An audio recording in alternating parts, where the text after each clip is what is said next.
All right, good evening. I'd like to welcome everyone to the June 9th work session. And the first business here would be the Pledge of Allegiance, led by Board Member Lisa Moore.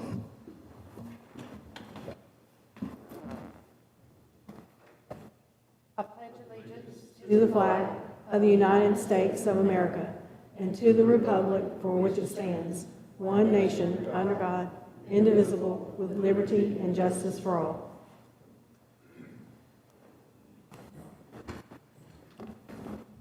Thank you, Ms. Moore. All right, approval of the agenda. Is there any questions on the agenda tonight? Anything anybody would like to discuss? Mr. Chairman, I do have a question on the consent agenda when we get there. On consent, okay. All right, with nothing on the agenda, we'll go on to the consent agenda. Yes, that's right. Sorry. I had a question about these school supplement salaries, and although I understand them, I thought maybe we could address them so that the public and people can understand what that is. Yeah, I appreciate you asking that question. On those supplement salaries that you see there, they are school-based and they are generated either through fundraisers or the PTO or the whatever booster club that may be. And also I would add that when it says not to exceed, it doesn't mean it's always going to be that amount. It could be a little bit less, but it can't be over that amount. So all this, this money that you see here is actually generated at the school level. So this is more of like an accountability. It is. In fact, that was the reason why we had some issues back in the day, and that's the reason why we even added an additional bookkeeper in our comprehensive high schools. This additionally for IRS guidance brought this, so we would pass this through like this, if, you know, to withhold Medicare, Social Security, things like that, just to stay in compliance with the IRS. Right. Thank you. So, Mr. Boder, would it really be appropriate then to call it salary supplement, if indeed that's really not what it is, or it's being funded from elsewhere and not from our salary budget? We could call it something different, but I mean, it's to show that this is payment being made to an individual as an employee, you know, instead of a contractor, because it's once again, we're wanting, per the IRS, we're to take Social Security, Medicare, and withholding if they want out of it. Okay, so it is actually I can see the payroll. Yeah, it's pay, it's appropriate withholdings and, okay. Yes, ma'am. Yes, All right, ma'am. thank you. In fact, with the classified, this was something else that the board did. When the classified are taking up these positions, they're paid on time and a half. So anyone, that's the reason why you'll see some of them in there that it would appear exorbitant. However, that's time and a half. And I think that was around $35 an hour. Mm-hmm. Any other questions on consent agenda? We miss approving the agenda, so we have a motion to approve the agenda in a second. This is a work session. Oh, I'm sorry. Yes, I'm sorry. Correct. We're back to work session. It's okay. Mr. Reed, I've done worse. We got our seats together and... I have a couple, just a question. I'm assuming this is where we've gone in and maybe have a facilities use agreement with. A couple, there's just like 2 or 3 spots where it says that building supervisor or site supervision. Yeah, And is that? You're absolutely right. That's where someone has to supervise an outside entity when they come into our schools, and that goes back to what we said. They get paid that time and a half also. Mm-hmm. All right, recognition will be tomorrow night, so moving on to number 8, ESSER. Yeah. We've got Mr. Gullion here. He's going to go over, first of all, he's going to go over ESSER 3.0. And as he talks about it, the application is due on August the 1st. We've got many different people that we've got to get feedback from, the board, commission, teachers, community, yes, sir. so forth. So take it over. Okay, good deal. So like Mr. Spurlock mentioned, we sent out a survey to get public consultation, public feedback and that's one of the requirements with ESSER 3.0. I thought it might be a good opportunity tonight to kind of talk to you guys about all of the ESSER money that has come in, starting with what was originally called the CARES Act, and then we'll kind of move forward. So what I'm going to show you is just a few slides here. First one kind of gives you a national overview. So you can see nationally, you have your ESSER 1, 2, and 3. And as you can see from the purpose there, the majority of that was related to COVID or related to coronavirus and safely reopening schools. Of course, that's a little different for our district because we have been in person or had that option for parents for the entire school year. So you can see the allocations that were given nationally. If you go to the next slide. This gives you an overview of the state of Tennessee, the state allocation as far as what our state received, and then you can see from that bottom row there, the funding to the LEAs. So what the state has done, and this has been allowable from the feds, is they've used 90% of those funds and allocated those out to school districts. 10% of those have been held back for other competitive grants, some of them non-competitive grants, and we'll talk about a little of those for Rutherford County Schools here in the next slide.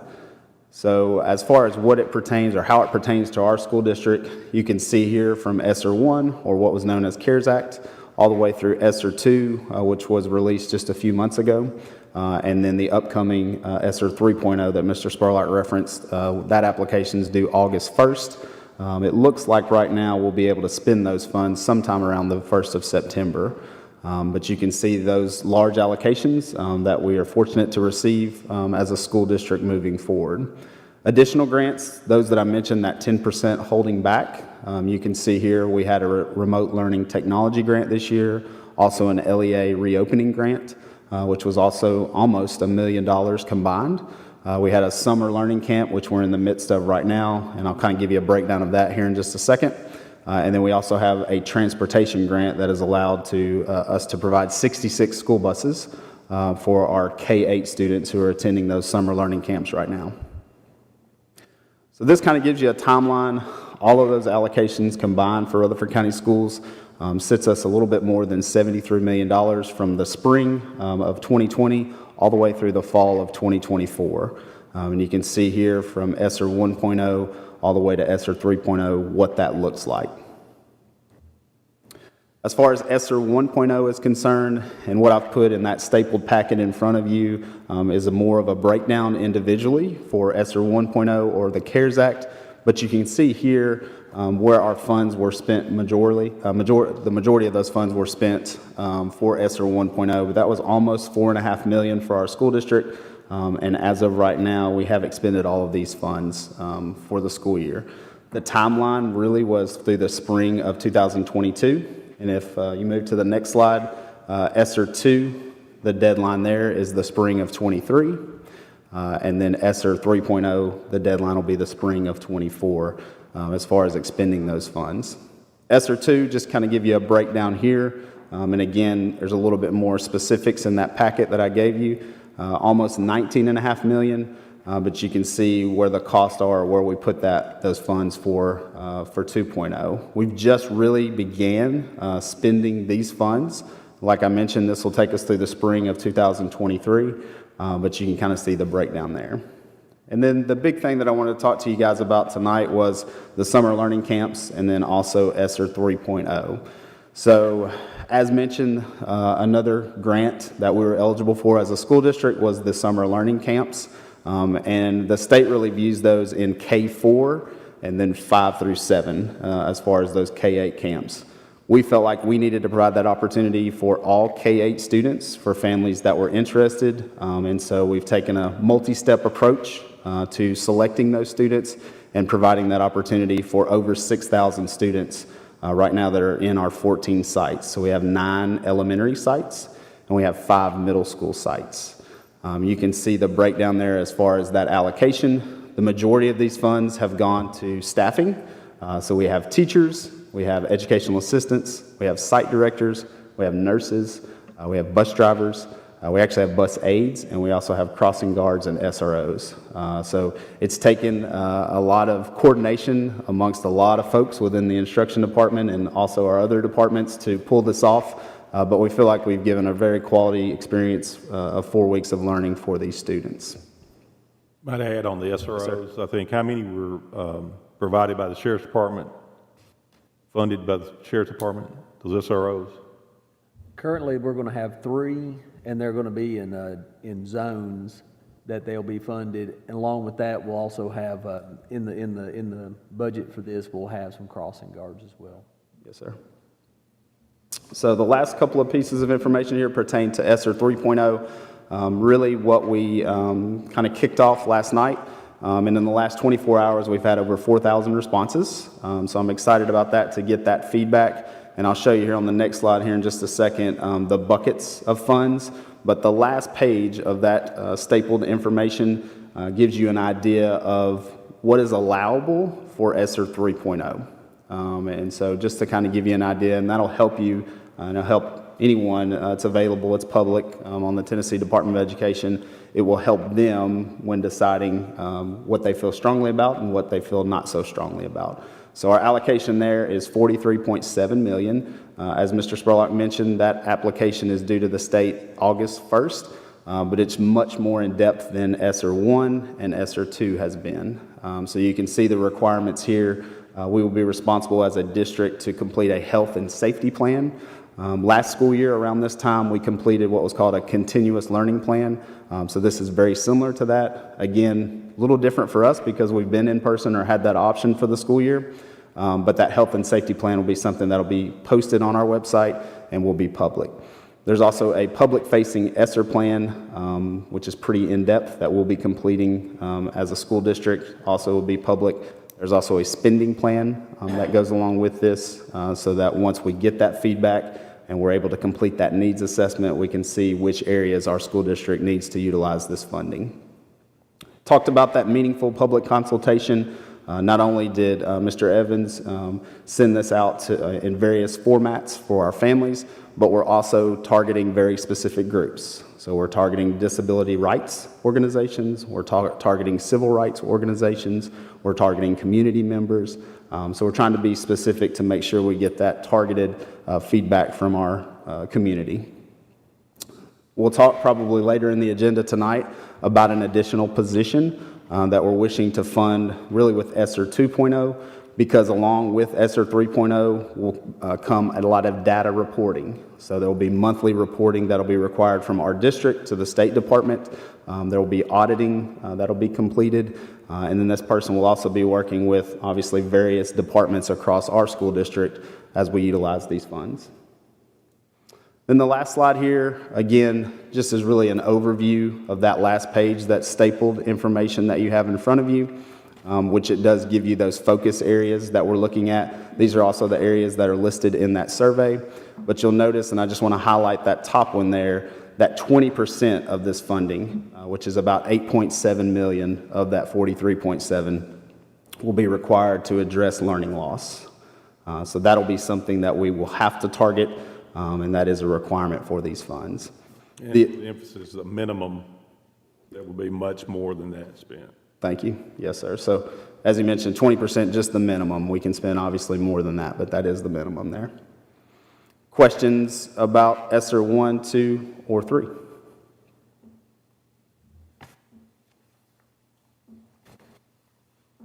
Thanks, sir. Appreciate Mr. Gullion. Mr. Gullion has done a fantastic job working with the instructional department and with the CARES Act, with ESSER 2, and I know this is going to be overwhelming with ESSER 3.0. So Yes, sir. Thank you. Appreciate you. I actually have one question, if I may. A lot of these on here, this list in the blue, these came from the state of Tennessee? Yes, ma'am. So it's kind of in a multiple formats there. So you have accounting codes that's listed, but then the abbreviations or the acronyms that are listed there, those were the buckets of fund like were just shown for ESSER 3.0. Those were those buckets for ESSER 2 and then also for ESSER 1. So if you see an acronym, for instance, that is one of those buckets. So we're not allowed to purchase anything that's not on this list? We can. Can we go outside this list? So that is what is currently budgeted for, like, for instance, you're looking at ESSER 2 right there. That's what's currently budgeted. So the question would be, can at any point during the school year or at any point from now until June of 2023. Can you revise that? And the answer is yes. So sometimes we get bids, we get quotes, and they go over or come out over to what the actual cost is. So we can always revise that and spend it in other areas should there be money left over. Because, I mean, I know Moby Max is Common Core aligned. And, I mean, you can go to their website and look at it. And I'm just asking you, I know this is not, I mean, you're just reporting this information to us. But, you know, we have the State Department and the Department of Ed telling us not to use Common Core aligned stuff. Right. So, but they're giving us Common Core aligned stuff to use. Sure. So my question is, can we go around that? And it depends. A lot of times when you're looking at a vendor, for instance, like a MobiMax, because they're a national vendor and they're serving multiple states, a lot of times they may put that tag on there because there are states that currently use that as their standards. So it doesn't necessarily mean that they're going to target specifically to Tennessee. They could have Tennessee standards in there as well, but sometimes they're gonna market that so that they can hit a broad brush of states across the United States. Thank you. All right, any other questions? Okay, moving on to number 9, transportation. All right, number 9, you'll see the 2022 priority list for bus contracts. First priority list, its second priority list, these bus contract award procedures, the new contractor list for the 2021-2022 school year are presented. These two lists, we've got the first priority and regular bus drivers who have driven for 2 full years, and the second priority, those who are currently own 1 or more contracts and are for approval in order to facilitate the awarding of the new bus contracts on a timely basis for the beginning of the new school year and thereafter, as the contracts are turned in to the Transportation Department throughout the year. So those are your 2 lists there, first priority and the second priority. And we did have one name that was left off on the first priority list. That name is Brenda Sanders. So if y'all would please add that to your list, that'll be corrected for tomorrow night's meeting, but just want to make everyone aware that we did have one that we need to add. Any questions? All right, moving to number 10. And number 10 is a Stellar Therapy Service Contract Renewal, found on tab 2. Rutherford County Schools Health Service Department is requesting to renew the existing contract with Stellar Therapy Services for Medicaid claims processing and reimbursement. Our initial contract with Stellar Services began on April of 2018, and since then, Rutherford County Schools have paid over $25,000 for nursing services provided by the Rutherford County School nurses for eligible students. So this is a process in which they provide and take care of those Medicaid payments and invoice it. And the parents, it's optional if the parents fill out that paperwork and submit it for reimbursement, correct? Absolutely. So, question, this may be for Mr. Bodery. So the $25,000 is what we've received back in returns from that service? In other words, that we've gotten back in the Medicare reimbursements? Yes, ma'am. Okay. Correct. And I'm sure it's probably on the tab, but if you know off the top of your head, so what does this service actually charge?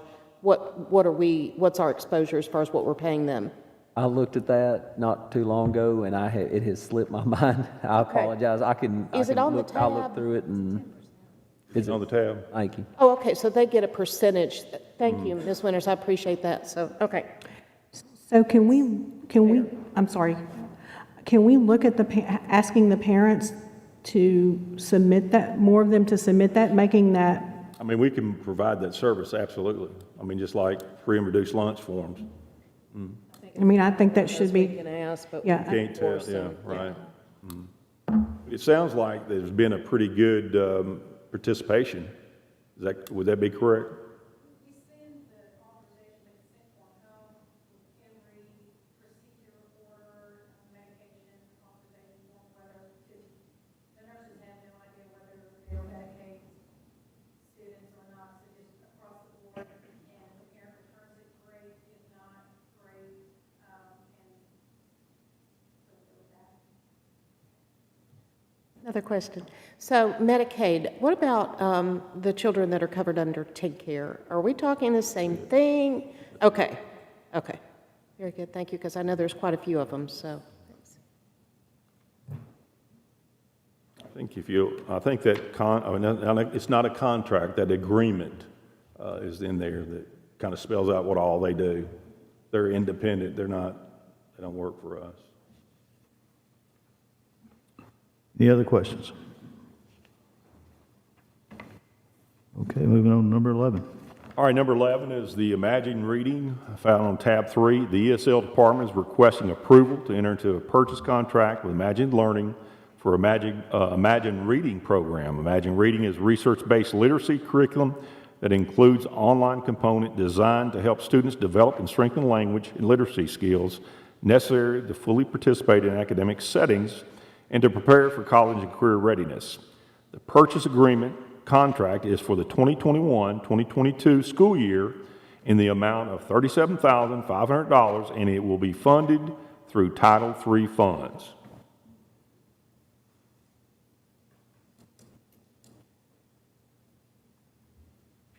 Any discussion?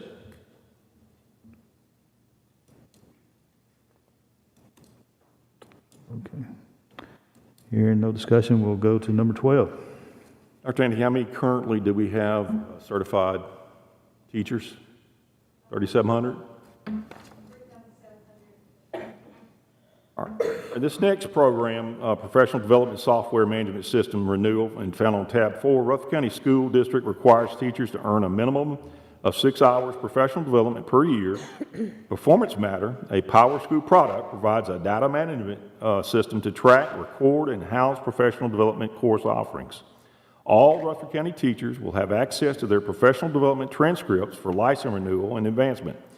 Performance Matters will provide ongoing support and maintenance services for the site. The contract for this service is $46,182.50, which covers a hosting service for one term year. This item is in the budget for the 2021-2022 school year. This tracks all of the professional development for our 3,700 teachers. Is this what we are currently using? Okay. It is. So everybody's already in there and Yes, ma'am. ready to It is. hit the ground running? Okay. It's a long way from that old day that we had to keep that Filled out those forms? forms. Had to sign them, yeah. Oh, me. All right. Any discussion? Moving to number 13. All right, this is where the two gentlemen came and spoke about the Graduation Alliance Partnership. Rutherford County Schools seeks to partner with Graduation Alliance in assisting adults in completing their high school diplomas. We believe in helping our community by providing better outcomes. This program will be fully funded through ADM funds from the state BEP. Rutherford County Schools will only be responsible for providing accurate attendance and academic progress data to the TDOE. The online platform, teachers, and any other expenses will be the responsibility of Graduation Alliance. Refresh my memory on the age group this is. Anywhere from mid-20s to up to 60 years old. So they're beyond our graduating. Yes. What they will do is those didn't complete their diploma, and they will actually meet the requirements of their particular graduation year. So it will be different across the board. That's interesting. Any other questions? All right, moving to number 14. Number 14 is an EPP Math and Science grant for the Southern Region Educational Board. The Southern Region Educational Board has offered Rutherford County Schools a grant opportunity in the amount of $110,700 to serve as a pilot site for their Fast Track Alternative Certification Program for math and science teachers curriculum. This grant will cover the cost of the math science teacher preparation curriculum and 2 years of ongoing professional development, co-teaching, and coaching for the EPP facilitator as they develop the math and science EPP program. Rutherford County Schools will be responsible for allowing REB access to EPP faculty and participants to complete co-teaching sessions, observations, interviews, surveys, and focus group discussions, all designed to elicit feedback for improvement. So it's a good grant. And we'd been approved to, and we talked about that, I think, about in the last meeting about approved for the math and science. Dr. Sullivan, do you know how many we currently have in that cohort signed up? We are already above where we would be starting in July. That's the need and the interest. And you'll see in the next motion the different areas that we're actually capable of going ahead and enrolling our potential teacher candidates in. So we're over the 15. Both cohorts right now have already been full completely, and this one is already full before we've started. That's good. Real good. Any discussion? All right, move on to the next.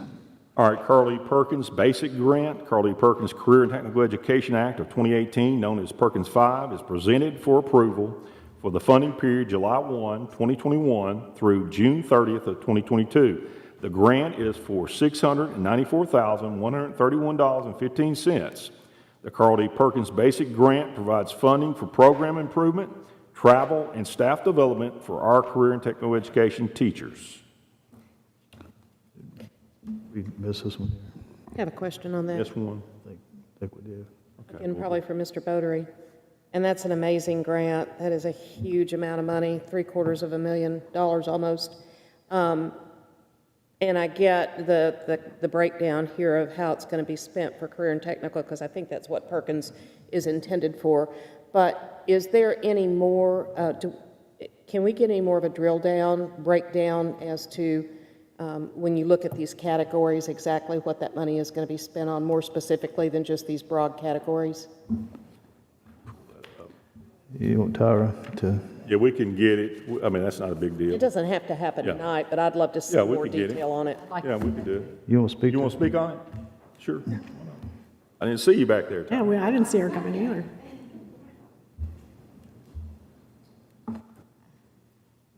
Been a long time since we saw that smiling face. Yes. All right. Well, sorry to come in late, but what we have to do whenever we apply for the Perkins grant is we have to give all of our equipment needs, all of the things that we have to do. So starting in November, I have to do and create a needs list that the teachers fill out when they talk to their industry partners, what their school needs. And so we base what we get in our Perkins off of the needs list. And so it's not just like, I'm picking stuff out of the air. It's, which I don't think you said that, but we have to go through and make sure they actually need it for their programs. And then whenever the state gets it, they go through it with a fine-tooth comb. And so they make sure that what we want to purchase is actually allowable and that it would be in line with the curriculum. Because I can't buy things that they wouldn't be able to use to teach in their curriculum. So the majority of our money is on equipment and like the other supplies and materials. So like hammers and nails, things like that, not nails, but hammers, staplers, things like that, not staples. There's all the different little stipulations that we have to do. And so it is in our application. And so you are, of course, welcome to, it's an e-plan, and I can either provide that to whoever wants it. And that way you can see the actual printout, because we have an equipment list of the things that we are going to purchase. Does it also specify, I assume it specifies the schools and the Absolutely. programs that it's going to? Yeah, and thank you for that explanation. Sure. I would love to see that. And it's in there from year to year, like in any time we make an amendment or anything, it's always in there because, of course, it's public record. And so you absolutely, I can share that with you all. And it just, the money doesn't just come in a big jump, block grant. You get that just like any grant. Sure. So we, we have the amount that is allotted, the $694, and then so we know that amount before we finalize, and so we have to, of course, make sure everything lines up. It also pays for like the CTSO travel, Career Tech Student Organization travel, so FFA, DECA, all of those things, and so it also pays for that for the teachers as well. And so all of that is outlined in there. It'd probably be a good time to discuss E-Plan. Or you want to come up and talk about how that works? Tyra, Miss Tyra. Yes. Before you leave, tell us something that you wanted that they wouldn't allow. Was there anything that you? Okay. So In we. case some of our Sure. partners in here. So we had asked for a particular kind of mixer for the culinary, and they wouldn't, it wasn't in the culinary 1 or 2 standards, and so they would not let us purchase it. They said we had to do something else. So they really do look at it, and I appreciate that because, there's so many stipulations that we have to follow as far as the federal grants go. And so some things that we think would be allowable, we have to, and then sometimes we're like, well, it really does meet this. So they will allow us to, appeal it or whatever if we want to, and if we can show it, then they will. But normally everything that I've ever asked for, they have allowed us to have. So, yeah, so it's pretty good. Have we ever received this much before? Is this the largest? Actually, this is the most we have ever received. Didn't think At this point, yes, and so this is the most that we have received. Along the way, we get reallocations sometimes, and so the difference with Perkins Grant and all the other grants is we have to do July 1 to June 30. So we don't have carryover, so we have to allot, it's this year's money on this year's kids, and so that's what we, kind of have to go by, but it is the most that we've received, so we're very excited about that. Congratulations. Thank you. Mr. Goodyear, if you could kind of walk them through the real brief Yes, sir. process of how all that works. The one thing Ms. Pilgrim left off there, and I know this about her, but she spends every penny every year, so she's really good about that. stressful right now, So one of the things that's listed on the board agenda tonight, or for tomorrow night's vote, is the ESSER and IDEA grant. Of course, that's an annual grant, and just like Ms. Pilgrim mentioned, it's July 1 to June 30. And so, like Mr. Spurlock said, E-Plan is the district site, or I'm sorry, the state site that we use, and every district uses that. Basically, you have to budget every penny, and with that, as you see from the ESSER spreadsheets, there's account codes. So not only do you have to list the budget, but you also have to put a narrative. You have to let the state know what you're intending to spend that money on. And anytime you receive federal funds, just like Ms. Pilgrim mentioned, you're always going to do a needs assessment to see what are the needs for that funding for that year. So when you talk about ESSER and IDEA funds, and that's what our department really works with the federal programs, is Title I, Title 1D, which is delinquent, Title II, Title III, Title IV, and then Ms. Kashabowski has IDEA Part B and IDEA Preschool. So all those funds are always budgeted throughout that calendar year, July 1st to June 30. You have areas of time where you can revise that, but that's what it looks like. Really, you're budgeting by line item, but then also giving a narrative for the state to approve that. There's a lot of revisions. A lot of revisions, yes, sir. Yes, sir. And It comes back to me. yes, sir.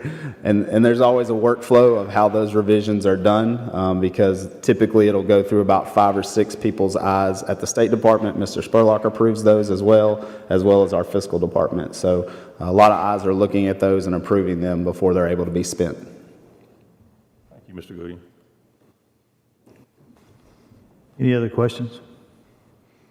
We'll go back up and hit that. Yeah, I skipped over the one there, EPP expansion, math and science faculty position and job description. Rutherford County Schools Educator Preparation Provider Program has received TDOE approval to add the specialty areas for job-embedded licensure in math, 610, and 612, biology, 612, chemistry, 612, earth science, 612, and physics, 612. There are currently 15 individuals who are interested in enrolling in the Maths and Science Cohort 1 to begin July 1 of 2021. A second EPP faculty person with a background in math and science instruction and curriculum is requested to successfully implement this program expansion.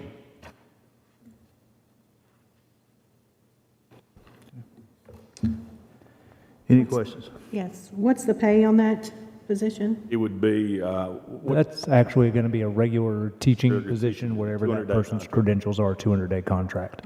I think it's in your packet too. In the future, depending on how big this gets, we may have to add 5 or 10 days because of the summer work, 'cause it's basically like a college preparatory. But right now, we're going to start it with just a regular teaching position, whatever that teacher's experience and credentials are. Thank you.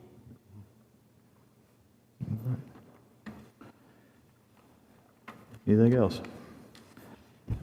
Innovative High School grant. Yeah, another grant from the CTE received, the Innovative High School Grant, and TDOE, a competitive grant, and it is presented for approval for the funding period of May 2021 to September 30th of 2023.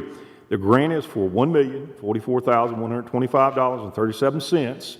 The Innovative High School Grant provides funding to allow Rutherford County Schools to reimagine the use of time, space, partnerships, and modes of learning for student success, which includes 3 facilitator positions. A career coach facilitator will be housed at Riverdale High School. A career coach facilitator will be housed at Laverne High School, and a work-based learning facilitator that will be housed at the central office. I think this is a step in the right direction. I think we got the northern end covered and the southern end covered. That's great. Any questions? Could you explain it the way it was explained to me of what this is going to look like?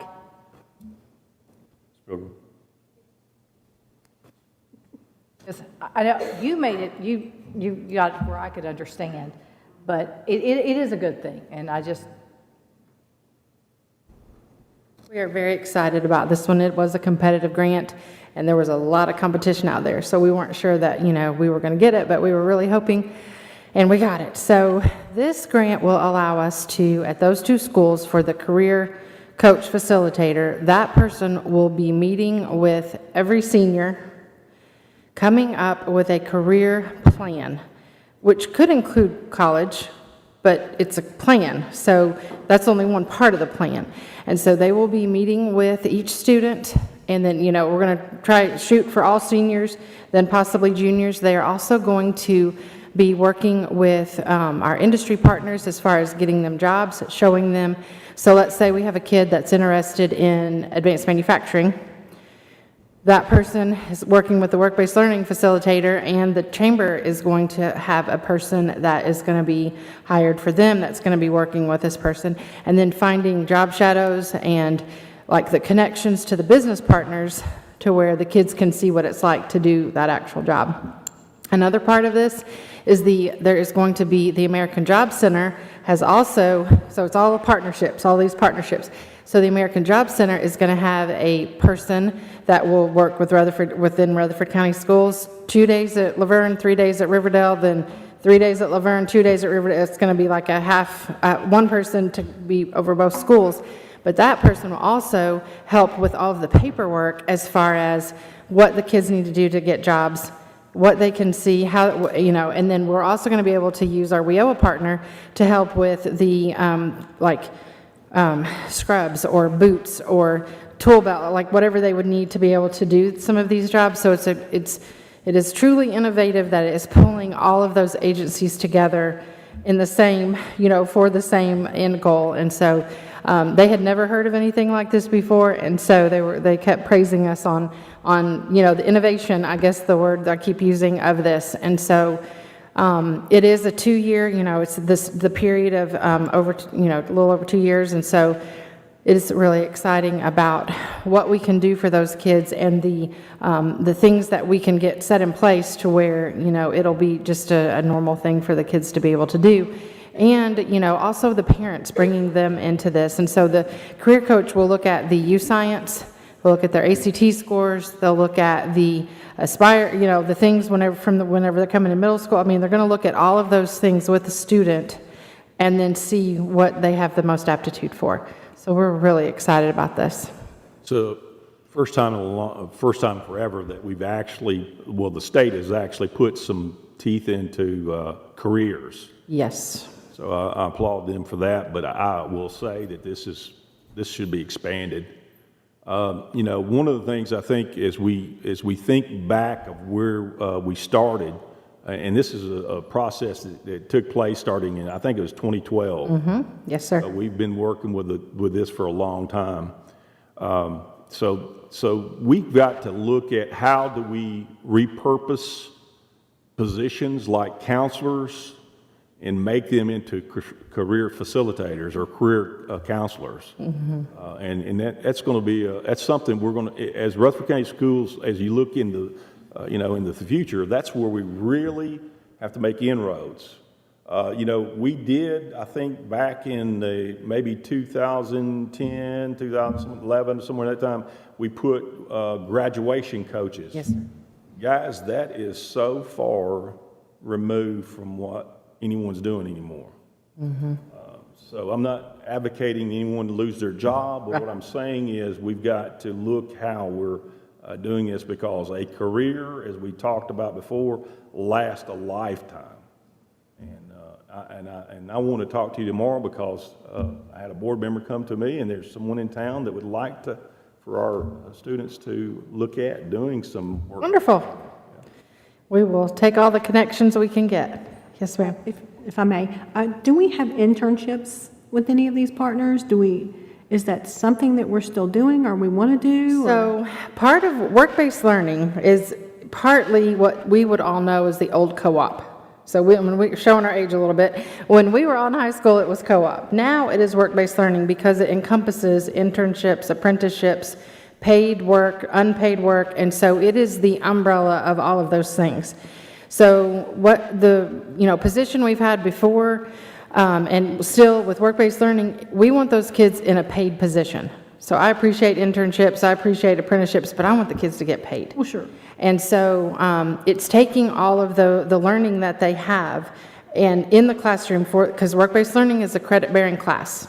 And we're working with some of our post-secondary partners to see if we can't make that a dual credit opportunity as well, and hopefully that will get worked out soon. But the work-based learning part, they have a one-day in-class time period where they go over the framework of having a job, the soft skills, some of the things that they're doing, and then the other 4 days of the week, they're out in their job. And so yes, we have many industry partners that work with us, and we need so many, we need more and more.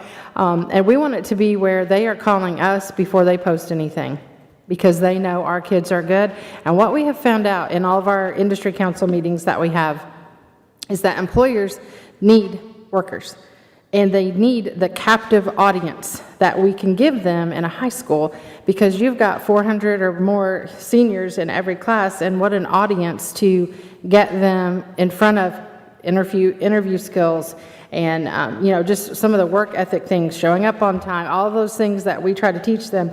If we can do that when they're in high school and help them, then whenever they do have a career and when they go into, they choose college or whatever, they can make a living and get out of parents' basements. I've got a couple on the north end I need to tell you. Okay, all right. Thank you. Anything else? Very much. All right, moving to curriculum and instruction. Yeah, I think next 4 items are coming out of the GP for next year. These are some programs. Curriculum and instructional technology, Moby Max. The instruction department is requesting to purchase Moby Max, an online personalized learning system. Moby Max finds and fixes learning gaps with power of personalized learning. The total cost of Moby Max for the 2021-2022 school year is $29,555 to be funded through the general purpose school funds. This is a recurring cost, part of our instructional technology budget. Dr. Sullivan, who uses this? We use it largely for our intervention classrooms, and just to kind of, Ms. Sharp, exactly what you said, and Mr. Gillian addressed that question perfectly. What the House Bill 782 asked for is that anything that it aligns exclusively, and because most of these companies work nationwide, they're going to unfortunately have the word Common Core in some of them. Our job then as an instruction department is to make sure that our teachers are very much aware of what is allowed and not allowed and what we have to promote for Tennessee academic standards. So this, and what you're going to see a lot of them, I apologize you have so many in a row, but being that I think our next board meeting is in July, of course our school year officially starts July 1, and we would not have enough time to get everything approved before school starts. But to answer your question, Mr. Sprock, this is largely with our intervention classes. It's all our intervention. Ms. Moore? Mr. Chairman, and I think this question is probably for Dr. Sullivan. And I hope, anyway, that everybody on the board is aware, and of course, we haven't, as a board, talked yet about CRT. And it's kind of the elephant in the room, but at some point, we got to talk about it. And some of these software platforms, and I understand, you know, we have to get with the 21st century, and, you know, hardback textbooks are going away, and we're going to web-based programs and things. But everyone should be aware that the CRT was specifically banned by our legislature, and it was signed off on by the governor that it is not to exist in Tennessee schools.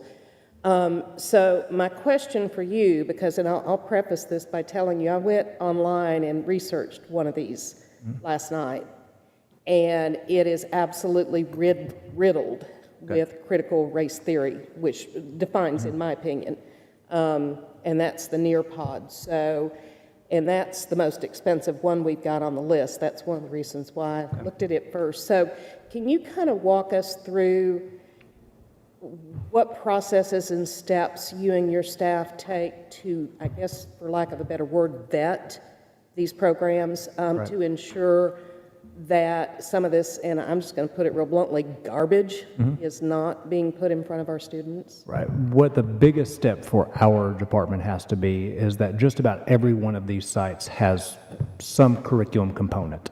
And we very much work with our teachers to ensure that what we're using is not the curriculum component. We need to use it for what they offer. Nearpod, for example, being one of those that we can add PowerPoints and interact and provide different ways for our students to interact with the content that we already have. And so you're going to notice here in just a little while, kind of getting exactly what you're talking about, an expansion of our curriculum leads. And our teacher leaders, along with our curriculum department, have to be the ones that continue to deliver that message.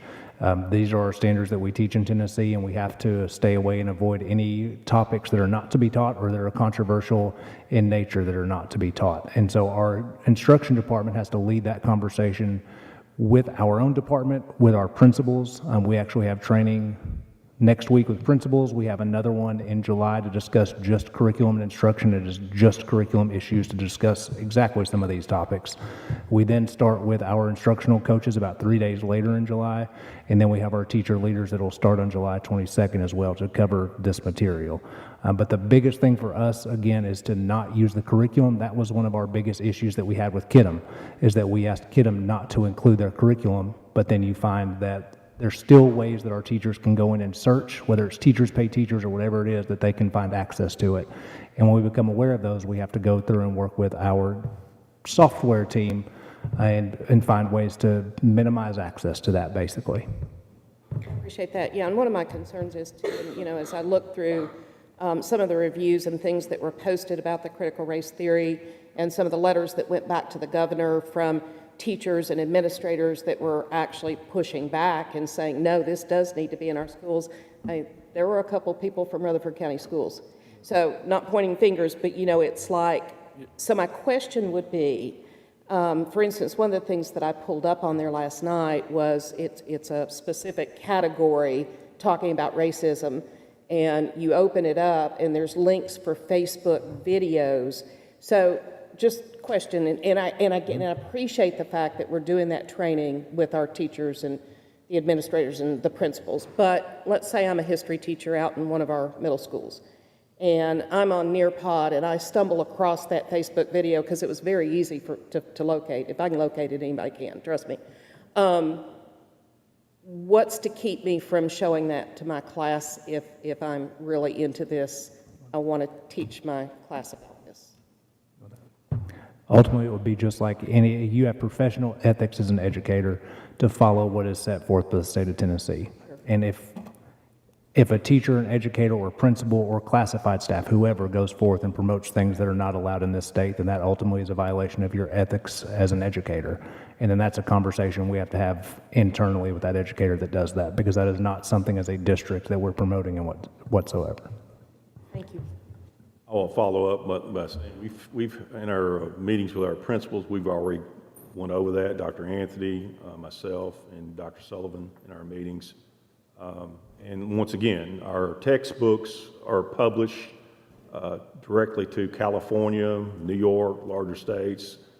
It's the same thing. So Our biggest challenges are the supplementary materials. The curriculum we're providing. But that's another conversation that we will continue to have during the training. Absolutely. The biggest thing for curriculum, if you will look at what our teachers are guided to follow, those are our instructional guides on our website. And that should be scope and sequence and what we follow hands down for what we are doing, not using supplementary and ancillary materials. So question, is Nearpod replacing Kidem? No. What's replacing Kidem? We're not replacing it. Schoology replaced Kidem. Schoology, okay. And we specifically mentioned, again, not using their curriculum. We have been training on that probably for about 5 weeks already. That has been rolled out everywhere. We had to be very careful to make sure with our teachers to utilize it as a resource because we don't want it to be seen as just a distance learning platform like Kidem was intended to be. It is a way to access curriculum, not a way for everybody to get the curriculum. So there's, again, really guided and only using our instructional guides. And if you haven't looked at our instructional guides, they're amazing. Our teams work continuously on it, and it is constantly, every 9 weeks, we have lead teachers from every content area that goes through and they revise those. Thank you, Dr. Sullivan. Any more discussion? All right, Edgenuity. All right, Edgenuity, the instructional department is requesting to purchase Edgenuity, an online learning system. Edgenuity offers standards-aligned, video-based curriculum for middle and high school blended learning environments. This program is used for our credit recovery in our high schools. The total cost of Edgenuity for the 2021-2022 school year is $130,500 to be funded through the General Purpose School Fund. This is a recurring cost as part of our instructional technology budget. Any questions? Move on to Edgenuity. Yeah, Edgenuity for our Rutherford County Juvenile Detention Center. The Instruction Department is requesting to purchase Edgenuity for the Rutherford County Juvenile Detention Center. Edgenuity serves as a basic educational program for the Rutherford County Juvenile Detention Center and offers standard line video-based curriculum in middle and high school blended learning environments. The total cost for Edgenuity for middle and high school, for the Rutherford County Rutherford County Juvenile Detention Center for the 2021-2022 school year is $21,000, and it will be funded through the General Purpose School Funds. This is a recurring cost as part of our instructional technology budget. Mr. Spurlock? Could you talk to us a little bit? I don't know what this is. The Edgenuity. No, I know what that is. For the Rutherford County Juvenile Detention Center. Anytime we get a school-aged child that goes to the detention center, we are charged with the responsibility of educating them. Gotcha. And keep in mind that also would include outside kids too. So we do pick up ADM on them also, depending on how long they're there. Okay. So this was quite frankly, it wasn't but like 3 years ago that we actually came in compliance because we were out of compliance in terms of providing a consistent education. Some kind of curriculum, okay. Any board members ever get the opportunity, you need to go over there and visit. Yes. That's a good program, very good program. Good. All right, any other questions? Nearpod. All right, Nearpod. The instructional department is requesting to purchase Nearpod, an online student engagement platform. Nearpod is a cross-platform and easy-to-use way to engage your students with interactive activities, connect them through collaborative discussion, and gain instant insight into student learning through formative assessments. The total cost of Nearpod for the 2021-2022 school year is $190,655 to be funded through the General Purpose School Funds. This is a recurring cost as part of our instructional technology budget. We've already had some discussion. Is there any other questions? Primarily, where do we see this most? Middle and elementary? Everywhere. I mean, really, again, the big component with Nearpod is the engagement structure. We use it with presentations continuously as a way, instead of a kid just having a PowerPoint, for example, presented to them, it's a way for students to be able to interact with that material, add things as they need to, and you'll notice the curriculum aspect is missing from this because, again, that's not what our intent is to use that curriculum. I see it a lot in a blended learning environment. Yes. When I go out to the schools, they'll be rotating in stations and things. And it's probably one of our most used platforms we use because of the engagement with, I mean, you hate to say PowerPoint, but it is. I mean, that's one that we, or when presentation, we use a lot. All right, next, PlayPosit. All right, PlayPosit. The Instruction Department is requesting to purchase PlayPosit, a web-based video platform. PlayPosit is an interactive web-based video platform that allows educators to provide formative assessments both inside and outside the classroom. The total cost of PlayPosit for the 2021-2022 school year is $33,000 to be funded through the General Purpose School Fund. This is a recurring cost as part of instructional technology budget. Any questions?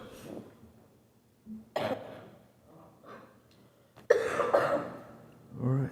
Just a question, getting back to, and I think I had this discussion with, is there any way we can reduce these number of platforms? That's the only thing that I've had an issue with. Yes, that's something we continue to do. We have, in the past 3 years, reduced the number that schools were purchasing because schools were doing individual purchases on top of district purchases. And so now we ask our instructional coaches, and then our technology specialist coordinator actually has a lead team as well. And that's something they're constantly looking at, is how can we avoid duplicity in the things that we offer. And that's the question. You used my same terminology this morning with Mr. Gullion. It's kind of like someone developing a habit. It takes 15 days to develop a habit, and it takes us 15 years to break that habit. So I think, because it's really, they believe in these things. I mean, it's like they have withdrawals and stuff like that. I'll tell you one that you don't see today, but just as a kind of a separate one, you'll eventually see Brain Pop. Brain Pop has been around for decades, and the fact that we still, it's a resource, but that we have not moved past that one in the 2 decades I've been in education just shows you that we're still stuck on some of those habits. I think that would be a pretty good goal for us to going forward. All right, any discussion? Padlet. The next Are we ready? Padlet, yes. All right, let me see, did I miss one? Padlet. Padlet. The Instruction Department is requesting to purchase Padlet, a digital tool that can help teachers and students in class and beyond by offering a single place for a notice board. This digital bulletin allows teachers to organize curriculum and activities and provides place for teachers and students to collaborate. The total cost for Padlet for the 2021-2022 school year is $8,200 to be funded through the General Purpose School Fund. If I may, Mr. Sprott, the best way to think about Padlet is poster paper or whiteboards. It is basically an online place that a teacher launches a Padlet and students then interact and provide feedback. So I would be surprised to see that we aren't saving money compared to how much poster paper we probably ordered 10 years ago here in this area. Someone used that word, and when I was in school, I was thinking I was getting a Padlet. On Padlet. All right, moving on, curriculum. All right, Certica, or case assessment, curriculum instruction is requesting to use Certica, or case benchmark assessment for the 2021-2022 school year. Rutherford County Schools will administer the benchmark assessment in 2 windows, the fall and early spring. Additionally, Mastery Connect and GradeCam are part of this assessment package for the use of Rutherford County educators for data tracking and formative assessment creation. This would be the 2nd year of utilizing Certica, or case assessments, in Rutherford County Schools. The total cost is $650,775, which will be funded through ESSER 2. Any questions, any discussion? All right, hearing none, we'll move on. Curriculum instruction, federal programs. Programs. The Curriculum and Instruction Department would like to allocate approximately $425,000 to continue with the curriculum lead framework that began in the 1920 school year. Curriculum leads are an essential component of the Rutherford County Schools curriculum framework and model of continuous improvement. Each of the school receives an equal number of representatives based on the grade band served. Curriculum leads are funded through federal programs using Title II allocations, and they are chosen because they're some of our better instructional leaders in each individual schools. Any discussion? All right, ESSER programs. All right, as Mr. Gullion talked about, the ESSER program, especially when we're talking about ESSER 3, require a lot of work.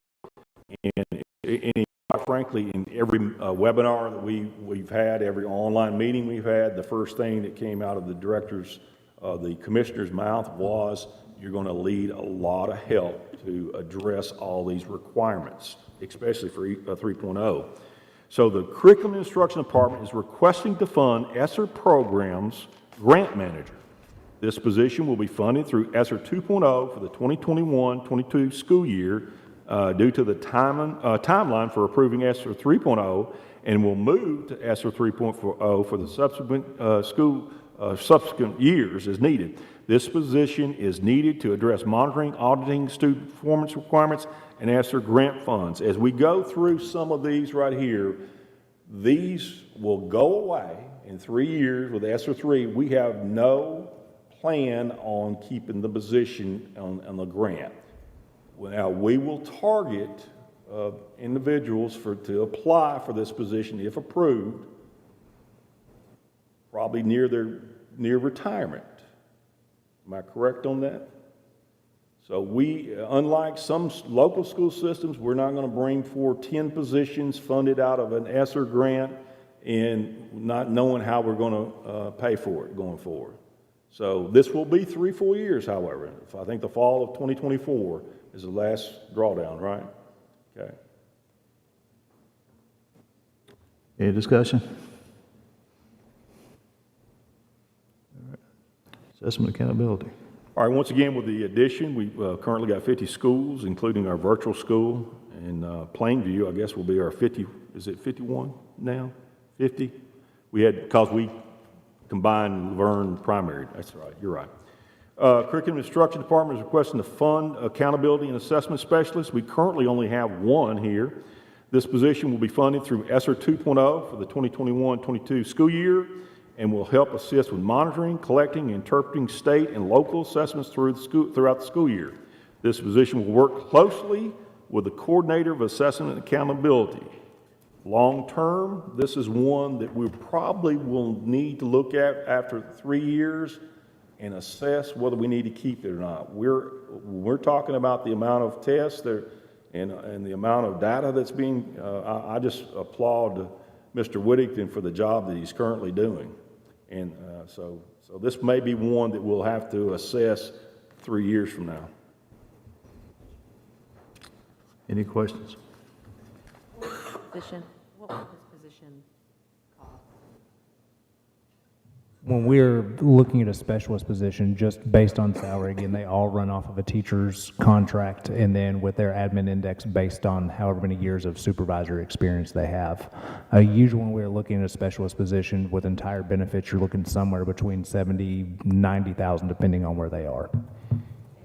260-day contract. Have the job descriptions on these already been drafted? They should be attached if they're not. Are they on Yes, attachments? we should Okay, have very them good, on thank each you. one of them on tab. They're attached.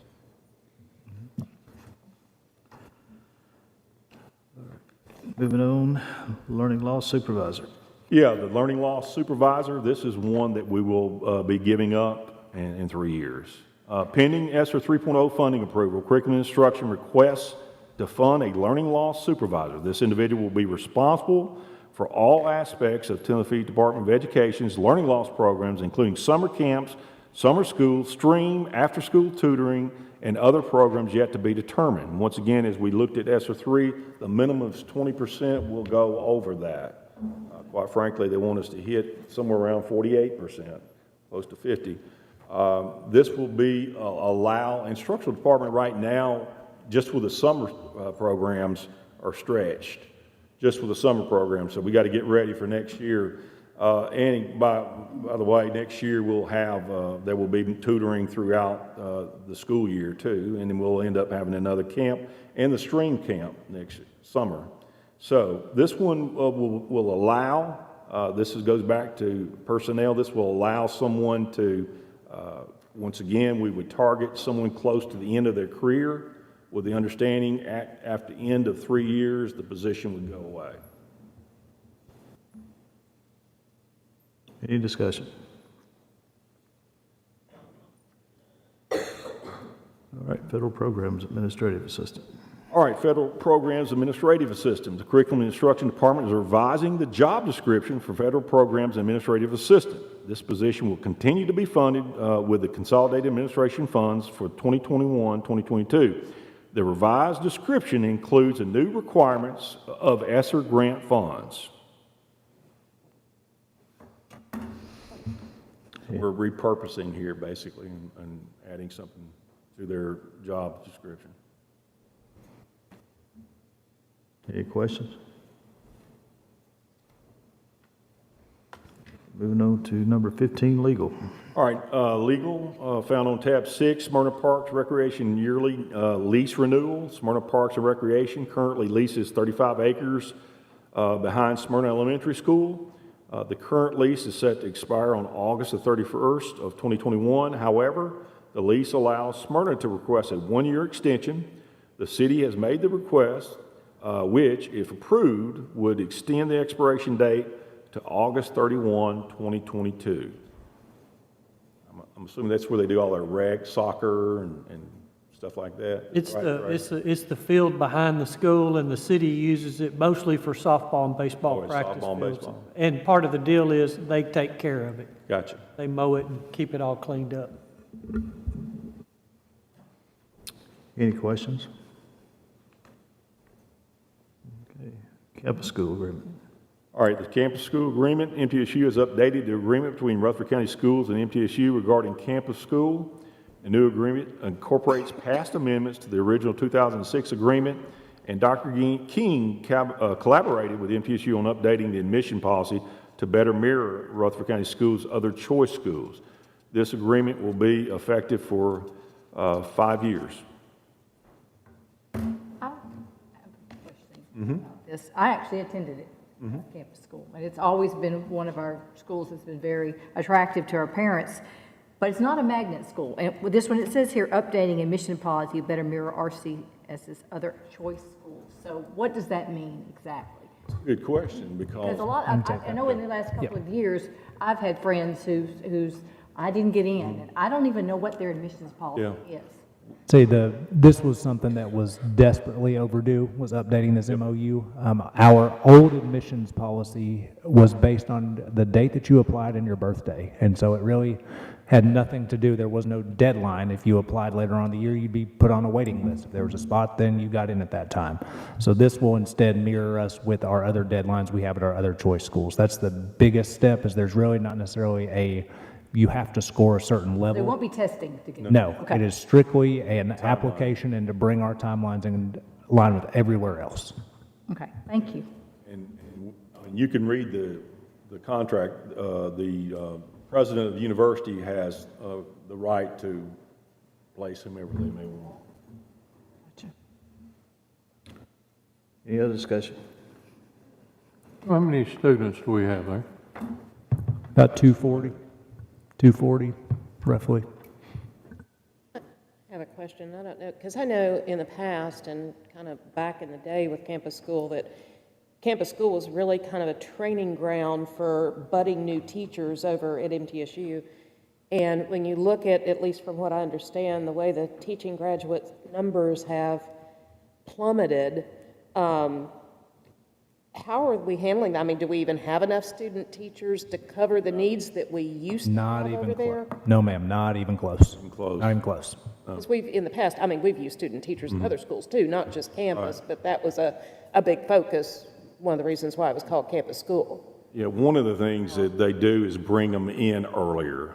They bring them in earlier, but there's not a lot of budding going on in MTSU as far as education is concerned.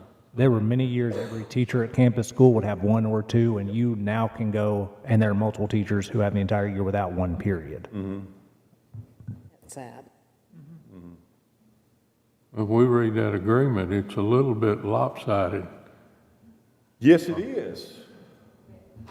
It's been historically lopsided, but the payoff of that is that MTSU does take over a lot of the expenses of operating the school. You know, the hope would be, our legislators actively right now talking about different ways to incentivize education, looking at possibly making some fee waivers for getting those diplomas. We would hope that MTSU will continue to invest in campus schools to keep it running, and then with the combined efforts to increase education participation in upper ed, that school will go back to being a budding ground for new future recruits. So we're hoping that by allowing a little bit of give to MTSU, that it will become and remain an asset to us in recruiting new teachers. So we'll see, though. I didn't see an incentive in there anywhere. No, Part of me. I didn't see that went away. Yes, and we actually thought it was going to come back a lot more edited because it took them a while to get it back to us from their legal department. So Dr. King and I were a little nervous. So in some ways, we were happy to see that it was pretty similar to how it had been.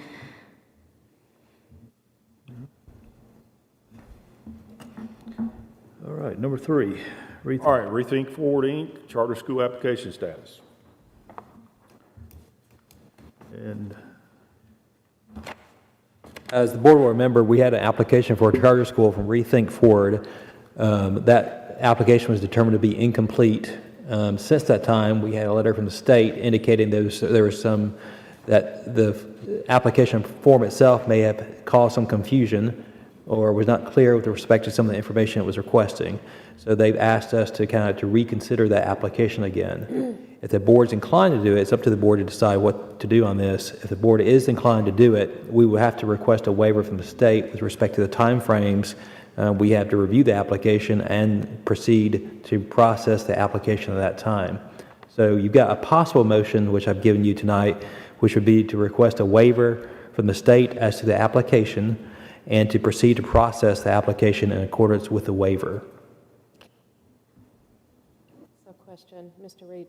So if the board did not want to do that, then it would stand as is, that the application was rejected because of the missing components or incorrect information that was on It would stand as it was, as an incomplete application from what we viewed it to be incomplete. Okay, and then the charter school has an opportunity when to reapply again or to try again?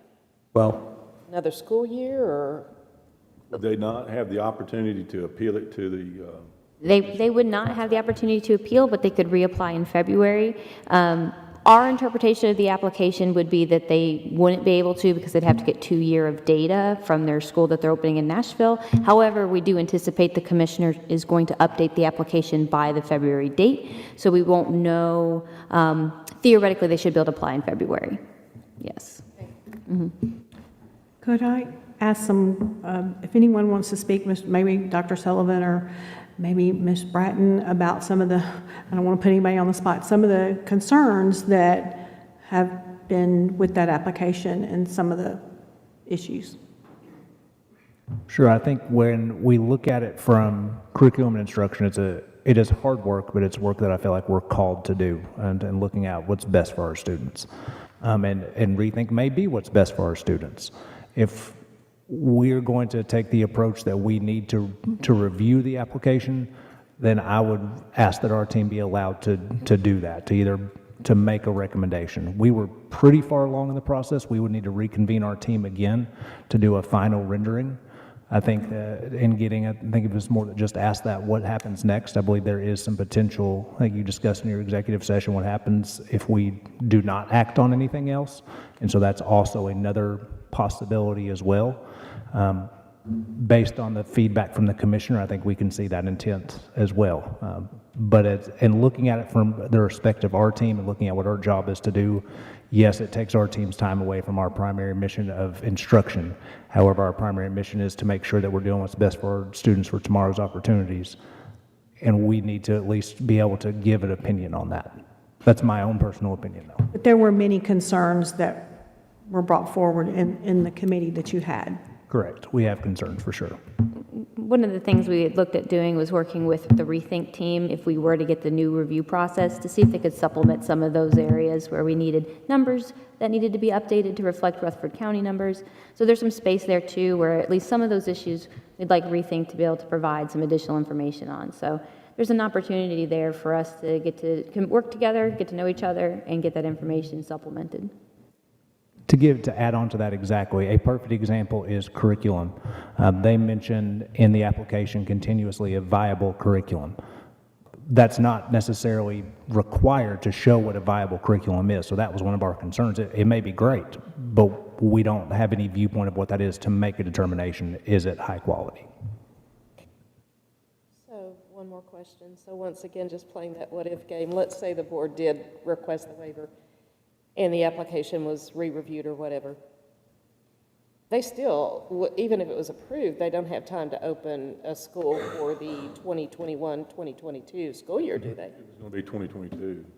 2022. Okay. Got it. All right, thank you. All right, number 16, financial matters. All right, tomorrow, Mr. Beaudry will have all of the amendments, right? You'll have those completed? You better have. Sir, I've been working over here right now, trying to finalize them. I'll have some good news finally. So, yes, sir, we'll have some year-end cleanup amendments, placed before the board for their consideration. I'd like to add here, I think our director, you guys did an excellent job with our joint meeting with the Health and Ed. That's probably one of the best budget meetings I've ever attended. You guys were very transparent. They thoroughly understood what was going on, and the least amount of questions I've ever seen at a budget meeting. We put in some hours, didn't we, Doug, with them individually? Yes, sir. But I think that really did help. Yeah. I think that shows a dedication and commitment that we always see toward. We appreciate them too, because, Yeah. I mean, once one came, others came, and, No, they were pleased. They mentioned it several times about how they were pleased, they understood what was going on, and, being new, I always think, maybe I don't understand everything because I don't know everything, but I did understand everything, so I think that was a good thing. and I will give props to Mr. Beaudry, because every time we would meet one individual commissioner, there would always be something that they had a question on, and we would hash it out, and the next one came in, man, we had a plan. So I think that was a good job on your part, Mr. Beaudry. Well, very good. Any other questions, discussion? Number 17. Hold on a minute. We were going to talk about number 4 section of the financial matters. We've got 2 new positions that are marked. You're right. I'd like to understand a little bit more about this and what kind of numbers. Absolutely. All right, number 4 is approval of job description position for salaried classified federal project accountant and salaried classified payroll accountant for the school budget and finance department. This goes back, once again, what we talked about with dealing with all this amount of accountability in terms of the federal money. Both positions will be funded in the proposed fiscal year 2021-22 budget. These 2 positions are needed due to growth of the district, as well as to handle additional workload of ESSER 2 and ESSER 3 grant compliance and reporting. Funding for the federal project accounting position to come from ESSER 2 and ESSER 3 funds for the next 2 fiscal years, then funding to come from indirect costs from other federal grants. And the indirect cost is kind of the way you're looking at it is the overhead that you have in order to do business. And primarily it's going to come to salaries and things of those that are working with the project. Now, that is really adding to Mr. Goulian's department, working with him, because the larger that we grow, not just with the ESSER funds, but the larger that we grow, and Mr. Goulian, you probably can say if I'm wrong, but we're seeing an increase in our amount of title funding because of at-risk of students and things of that nature. So it's getting overwhelming as Mr. Gullion is working with the finance department in terms of who's handling those federal projects. So what you're requesting here, Mr. Beaudry, is putting more support in that area to make sure not only are we in compliance, but also we're able to get other jobs accomplished within your department. Am I saying anything incorrectly there? No, sir, that's correct. It's, one of the things like the federal projects is converting that to a salaried position. Right now, it's an hourly position, and when I looked around, we're basically the only school system in Middle Tennessee that has that as an hourly position. And when you're hourly, you can give somebody a compensatory time for all the time they work over 40 hours. Well, what I was realizing was that individual, that position, they can't take off. I'll be here on the weekend, they'll be here on the weekend. I'll be here later in the evening time, they'll be here later. And when it gets to that point, you just can't. You can't do that with an hourly person. So that's why one of the reasons I placed that in, and then we would then backfill that hourly position to provide some relief to that person during the regular work hours. Any other questions? All right, number 17, facilities. All right, number 17, request from BRS Development for land at Rock Springs Elementary, and I'm going to let Mr. Lee go through his convoluted story. All right, so the short version is this came to light because of the housing project that's going in across from Rock Springs Elementary.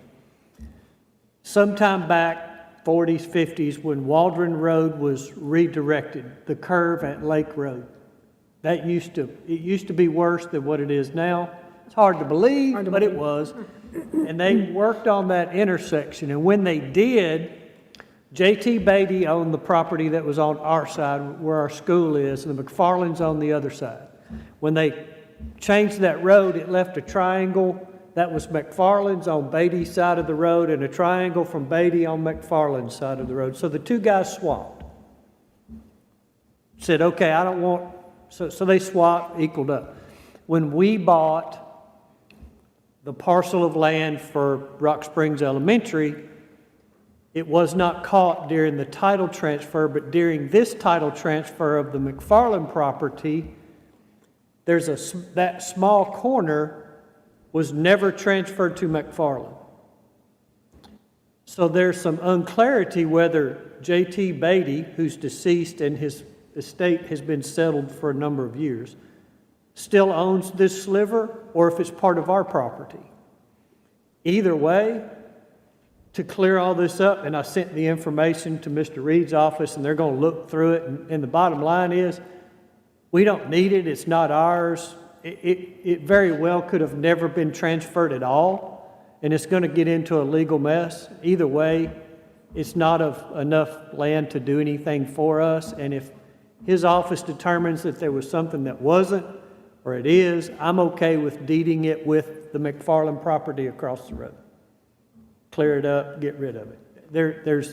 Their attorneys are thinking that it possibly was never transferred.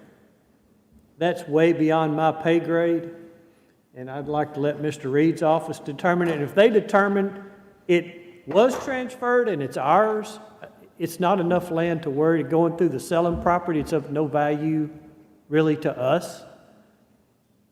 Just thinking about it, then shouldn't we wait for his? That's what, and basically. Not even on this, putting it on just thinking about it, if it's not ours, then I don't know, and I don't know that we won't have to get in it anyway, because if it wasn't transferred, it is still part of our property.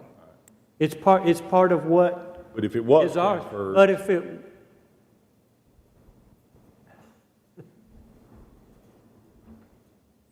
Somehow or another, we're going to end up in the middle of it. We're going to have to relinquish it one way or the other. What are we it's across the road. It's across the road, but if you look at our surveyed parcel, it goes across the road. I got you. We're either going to have to give up our right. If it wasn't transferred from J.T. Beatty to McFarland, it's ours, we give it up. If it is ours, do we want it? we're going to end up giving up something either way. And what's the size of that parcel? It's less than a half acre. I mean, it's a little small piece. It's not much of anything on the other side. It's more aggravation than anything else. And all these years, the McFarlands thought it was theirs because they knew about the transfer. All right, any discussion? All right, request to purchase 3.7 acres. This would fall under the same as the Wilson Elementary. You'd either have to put it in the paper or do an online Yes, sir. sale. Scott Butler of Butler Builders are requesting to purchase 3.7 acres of Rutherford County school property located on the backside of Rock Springs Elementary. They would use this land to build additional homes in their Pinnacle Point subdivision, similar to the property at Wilson Elementary. Should the board allow this request, it would be a public offer. Engineering has reviewed and request and finds the land will be suitable for sale if the board wishes to do so. The land value would be $35,000 to $50,000 per acre. My question to Mr. Lee was how many homes could they put on there? And he said somewhere around 6. Well, after going back and looking at it, I got some additional information, 10 so at most. So then I told Mr. Lee, so we're going to build 10 houses with 1.3 students. Yes, sir. I said, do we really want to sell it? With 600 coming across the street. Yeah, I get it, but It's not going to offset the other two neighborhoods. But it is a request from the community, so it needs to come to y'all. Any discussion? Any questions?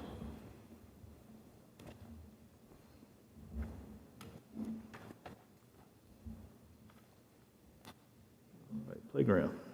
all right, playground, a request to add playground equipment at Las Casas Elementary. Principal Kim Marable has requested to add additional playground pieces to the existing play set. The cost for this request is $7,814.28, and it will be funded through PTO and fundraisers. Engineering Construction is reviewed and supports the request. Any questions?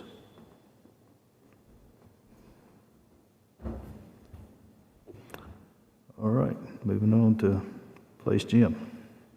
Request to place the gym scoreboard at McFadden School of Excellence.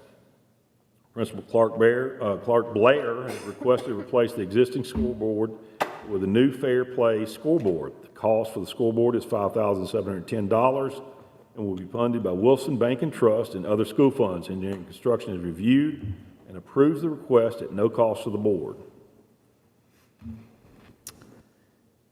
Any discussion?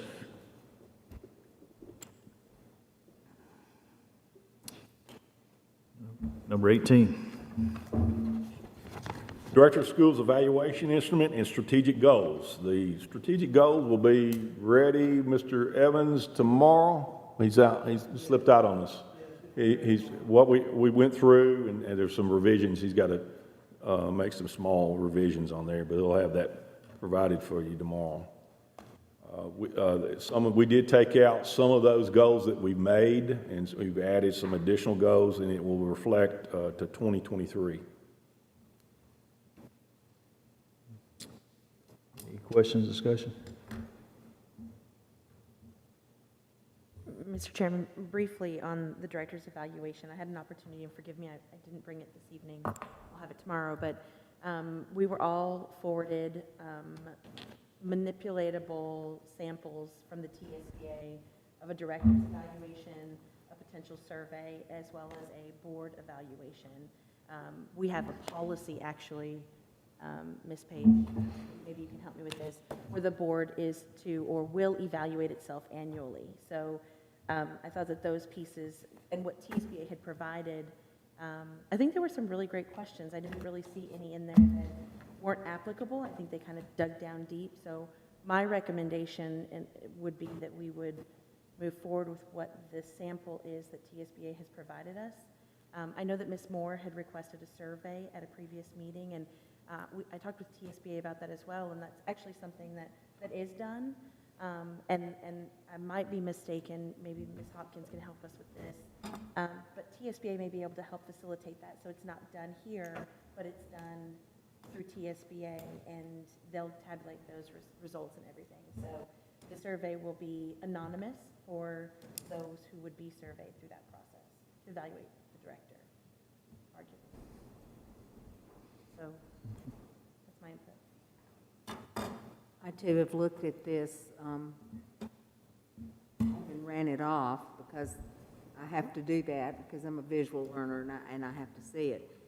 And there are many excellent questions and criteria in this new evaluation instrument. And I would like for us to really study this and see if we can make this instrument fit our needs. And it does have a good, Ms. Moore, it does have a good survey, so to speak. I think they call it an administrator's perceptions of director's performance. So it's directed at administrators.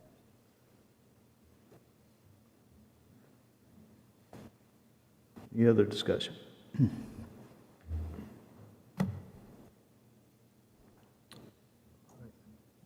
Hearing none, we'll move on. I'm curious, though, about this. We're developing an instrument that we will utilize for the director for the next year. And we haven't really, well, truth be told, we haven't been ahead of this. We've always been on the back end, evaluating the director after the year. So it hasn't been fair to him. I know this is redundant. We've talked about this before. It hasn't been fair to the director that we've evaluated him. We've presented him the instrument we're going to use to evaluate his performance after the evaluation period. So I don't know. I mean, I'm a little disturbed with the silence on this issue here because I would like to move forward. We should be voting on an instrument and putting this to bed so that he knows what his expectations are. I mean, I don't know how else to say that, but I feel like we're just not getting the traction that we need, and we need to make some decisions. On this one here, it's kind of like what's already occurred. You see, I mean, there's no way you can unring that bell. But if it's something that you want to keep, then it can not only work for this past year, but it can work for the 2021, 2022 year. Well, I think we had decided already as a board that we were going to stick with the instrument that we had previously used. Mm-hmm. This instrument would be. Right, it'd be 2021, 2022. I got you. That was my understanding, but I thought we also had a meeting on the 17th when we were last here. There was a meeting that was put on the calendar for the 17th that we were going to, I've got it on my calendar, maybe it's been canceled, that we were going to review the new one and talk about the new one. Because obviously we can't use something new because we can't review him on something that he doesn't know anything about. So it was my understanding we were going to use the one that we already had, but on the 17th, we were going to discuss the new instrument. And and I appreciate Ms. Johnson bringing that up because, you know, Mr. Chairman, it was my understanding from previous conversations that we'd had about this, and perhaps I am mistaken, that we're in agreement, even though it wasn't, I don't think, a specific vote, that this was something as far as the board examining and looking at, discussing, and so on and so forth, that really necessitated a meeting of its own. You know, when you're looking at a meeting with this size of an agenda and everything, to try to really take the time to pick the instrument apart and talk about it and talk about the different components and how everything matches up with, especially like with the strategic goals and stuff that we haven't even seen yet, I still think that that would be a very wise decision for us to handle it that way. I think the reason it got moved up is because we had some conflicts for the 17th meeting, is that right? I think we agreed that we would meet at the first June meeting, so we had a few people that were out of town, so we moved it up a week to the 10th to talk about that and use a work session to discuss Right. the evaluation and the strategic goals. That was the whole point of the work session. Yeah, the goal was we was going to try to have everything prepared to discuss tonight. Well, and it may. July 10th? I don't think that was specified at our last board meeting. That may be what was decided, but I don't think that's what was really decided by the entire board. I agree, yeah. On July 10th is a Saturday. June. June 10th. You're right, Tomorrow I night. had it in my notes as well, Ms. Sharp, that June 17th, we were going to. I've got, yeah, I've got it on the calendar. Although I can appreciate that, I'm deeply confused. I don't know what the date has to do with the task at hand, whether it's the 17th or the 10th. We had a conversation. We decided on a work session, which we have not done, and we have not been doing work sessions. I made the request, I presented it, I did the research, so my request at the time, maybe not clear, was that we would address this and review it at the next board meeting at the 1st of June, because we were going to be meeting with the county commission, health and ed. So we had meetings that we couldn't, and we had a special called. So I don't know why we're caught up on this date. We have a responsibility as a board, and I think it's fair to the director that we have an instrument and we stop. Whatever the delay is, I'm not sure. So if the strategic plan needs to be a part of this, which I think it does, it was my understanding it was going to be available today or tomorrow, I don't know. To you all tomorrow night at the board meeting. So, okay, so Ms. Johnson, you're absolutely right, and that was, I don't think it has anything to do with the specific date. I think the point that we were making is that when this was discussed and decided at the last board meeting, we were told to put June 17th on our calendar as a date that the board would have the planning session specifically for this instrument, and you're absolutely right. It is due very, very significant and serious due diligence on our part. And that's kind of the point that I'm trying to make, is that not even having the goals in front of us and not really having the instrument to sit, I think it makes a lot more sense for the board to dedicate a work session or a meeting specifically for that function, not caught up in everything else that's on a huge agenda like this.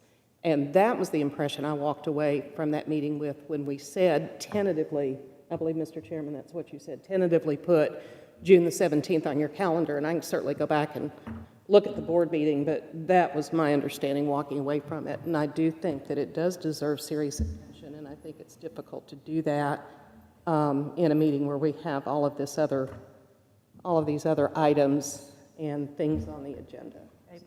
Although I can understand, I mean, we come to board meetings, and I'm a bit frustrated here because we are paid handsomely to attend these meetings, so however long it takes and whatever items are on that agenda, we have responsibilities as a board, and we should address those. I asked Ms. Hopkins to email all of these samples that were editable to the board, and that was done over 3 or 4 weeks ago. So we have had more than enough time as a board individually to look at these instruments and at least have a healthy conversation about what we want to do moving forward. So I restate my statement. I'm very concerned that there's board members that are not interested in having a conversation because of a date. We need to move forward on an instrument.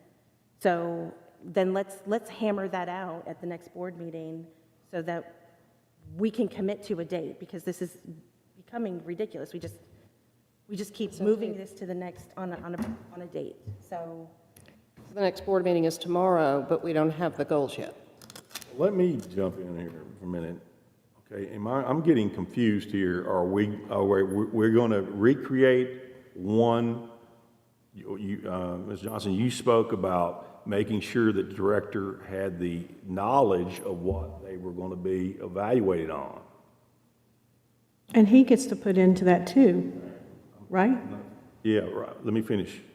All right. So if we're going to create one on our goal sheet, that's for, those are the ones we've already accomplished are not on there. The ones that are on there that will be taking place in the next year or so. right, so, and then that's part of the confusion with the way that we've done this. I understand that the evaluation for this last year, we've already settled that. The evaluation we're preparing is for the 2020. 122. Right, 2021, 2022 year, which would be somewhere after July 1. Yeah. So really Of what 2022. is the organization and the move forward. Right. I want your buy-in. I think that is in your contract. I think that the way that we have done this in the past, it's been kind of a last-minute situation.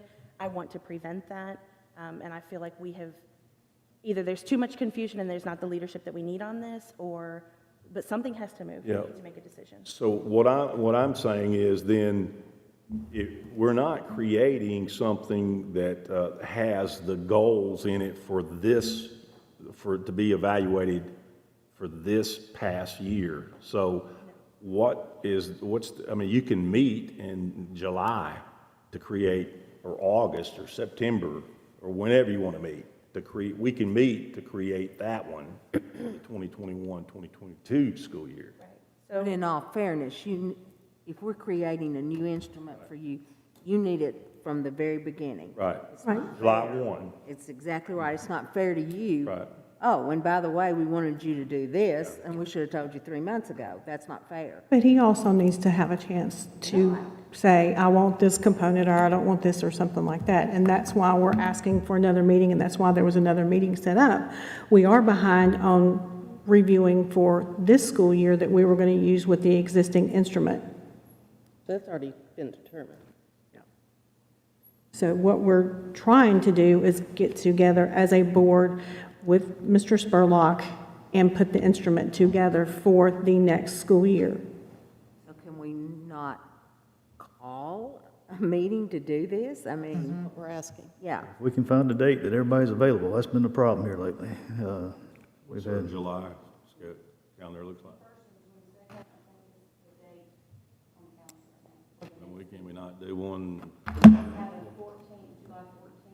Was the, you gotta, It we will- need that. it will Can we be not do it the robust. Same week? Some of us will be missing July. Well, and I guess that's another question, because that message went out without any options or alternatives for the board. So, I mean, are we setting these meetings and basing them on whether or not everybody's available? I mean, I know it's summer and it's tough, people are on vacation, but, you know, I had rearranged my calendar to be available that date of the 17th, and then all of a sudden I was told that it wasn't on or I looked and it wasn't on the agenda, and so I was trying to plan business trips around all of it, Mr. Young, as you know. So I restructured my schedule when I found out it wasn't going to be on the 17th to plan my business trip next week, where I'm going to be out the entire week on business because I knew I wouldn't have a board meeting. So it is challenging. very challenging this time of year. So We have one on the 24th, right? we do have a meeting July 24th. The 24th is Zone a special exception. called board meeting for the Zone zone exemption appeals. Did we cancel the one on June 7th? Does That's what we're saying. They canceled it, but they didn't tell everybody. Mr. Evans? I know, see, I've You got it have too, right here. kind of a general, I know this is a Evaluation of loaded instrument. question, but could you ballpark for us, do you think, how long that zoning exemption? Actually, I can, and my plan is, yes, ma'am, my plan is to give you all the packet tomorrow, so you have a couple of weeks to review it like we always do. We have 5 appeals on there. It's relatively speaking, kind of a light appeal. Going back to Ms. Johnson's point, which was well made, certainly that, you know, it shouldn't matter how late we have to be here. I mean, you know, if we have to have a 4 or 5 hour meeting to get our work accomplished, I'm perfectly fine with that. So if you anticipate that meeting is already on the schedule. We anticipate, thank you, Mr. Evans, that it will be relatively brief, thank goodness. Why could we not just tag on this as an additional, there are 2, well, looks like 2 meetings, but obviously going to be encompassed into 1 meeting, and do it on the back end of that. Everybody's already got it on their calendar, right? Everyone good with that? That would be great. I think that's a perfect solution. Get her done. It may be, if I could, it may be simpler to have the zoning exemption appeal hearing, special call, adjourn that meeting, and then start your second meeting, just logistic-wise, so it doesn't confuse the parents. And appearance-wise, yeah. Okay. Mr. Reed, that's acceptable, isn't We've it? got a zone exception meeting. June 20th. That works, yes. Depends on how many people. Thank you. You said 5. Number 19, insurance update. We had about 30, didn't we? Yes, at our last insurance meeting, we discussed the expansion of possibly looking at dental and vision for our retirees. They canceled our June meeting for next week, but we will be meeting again in July, and they'll pick that back up. Questions on insurance? All right, number 20, director's update. All right, a couple of pieces of data that I had Dr. Anthony look up. One of the things we were looking at is retention rate. In 2017-18, 90% retention rate for certified employees. Our turnover rate was at 10% for certified. We had 44 retire, 226 resign, 37 non-renewals, 24 contracts that ended, and with 3,301 total certified employees. In 2018-19, our retention rate was 90.5% for our certified employees. Our certified turnover rate was 9.5%. We had 35 retire, 232 resign, 49 non-renewals, 3 contracts that ended, and we ended up with 3,372 total certified employees.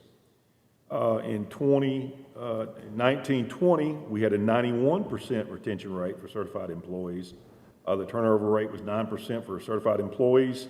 We had 49 retired, 225 resigned, 43 non-renewals, and 8 contracts that ended. We had a total of 3,462 total employees. Currently, as of today, 2020-21 school year during a pandemic, we currently have a 90.2% retention rate with a turnover rate at 9.78%. 56 retired, 251 resigned, 34 non-renewals, 22 contracts that ended, for a total of employees that are employed of 3,721 total certified employees. I say all that because we really are, as far as a school district is concerned, hitting 90%. A lot of our school districts don't have that. And that's a testimony to not only the instructional department, but our HR department, all the people that work with our new employees when they come in. And quite frankly, one of the things that was, we talk about money, but really one of the things that now everyone wants to get paid, let's don't take that off there, but one of the things is the opportunity to grow. And I think with some of the things that we've been doing and will continue to be doing in terms of Inspiring Administrators Academy, our principal pipeline, and also our teacher leaders. Those things are to be commended for our people that are doing that. The next piece of information pertained to what are we getting in terms of our bonuses that we pay for hard-to-fill positions. And we've got that broken down, beginning with the 18-19 school year. Math, we retained 75% of those that we hired. World language, 78%.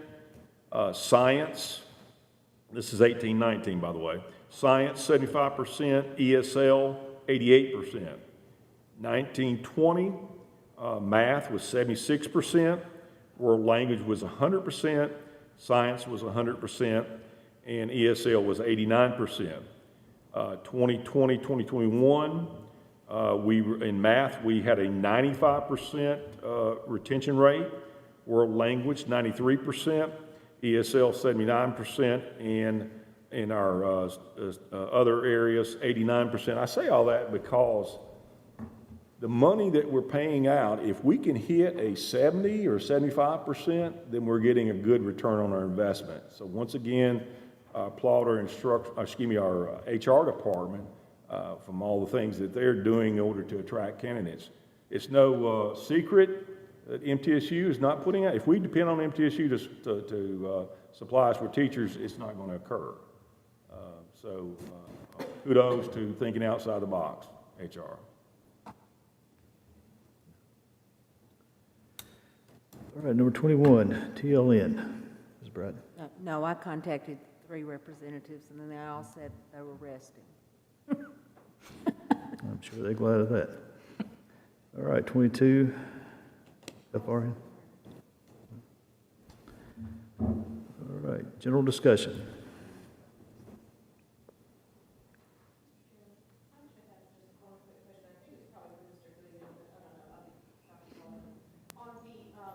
ESSER funds, and the list that you gave us of the things that were allowable and not allowable, is this the comprehensive list that the Tennessee Department of Ed provided us with, or is there more? There is more. It's not necessarily. Okay. Okay,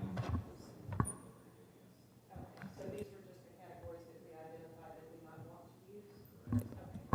Ms. Sharp, kind of connecting that was the big sorry, Ms. Moore, the big part we were asking for there is they were trying to give districts an idea of what was allowable for that minimum 20% learning loss. So that's what that document was really referring to. Can you count this as 20% or can you not count it as 20%? Bucket list, it's the Yes. social emotional learning, academics, and the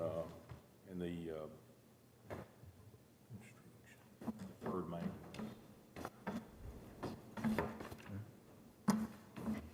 Any other questions? I had a question. At what point are we going to address some of the zoning? I know it's down the road, but I was just curious when it would be, because we do have one school that's very overcrowded, and I was hoping we could tackle that soon. We will have a plan for the fall that involves not only in the high school, and we've already, worked on some proposals, and we also have one for the Smyrna area for the Blackman Middle School. It will impact them, Rocky Fork Middle, and it will also obviously impact Smyrna Middle. So it'll be early in the fall. So we have two major things that we'll have to take up. I've had some parents ask me, and I didn't know what to tell them. One of them, I will tell you, one of the parts of the high school will actually involve rezoning students that are currently that will be eighth graders in the coming, or this coming year at Christiana Middle, prior to them ever going to a high school. So we'll rezone some back to Riverdale.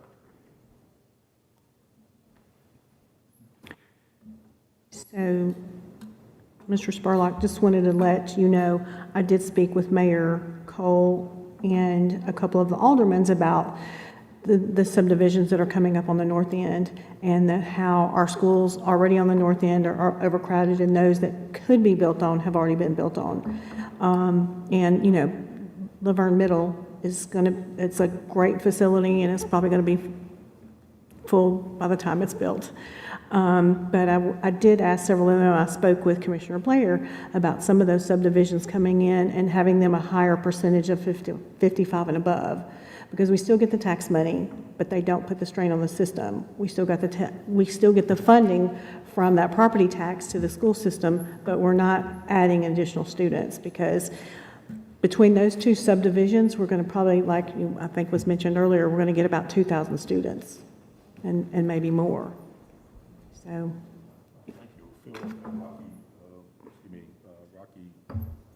Rock Springs Elementary School, that annex that we have very quickly.